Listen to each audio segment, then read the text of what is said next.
how to make your stories public on Facebook mobile. Hello guys, in today's video I'm gonna show you how to make your stories public on Facebook mobile. First thing we're gonna do is go to Facebook and now click these three lines here and go down until you find settings and privacy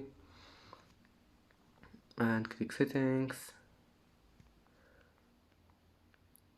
posts, this one, click on it and then click who can see your stories, and here on to do just click on public and click change,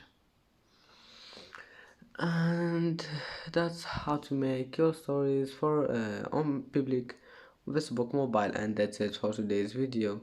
If you like this video, please don't forget like and don't forget subscribe, and see you in the next video.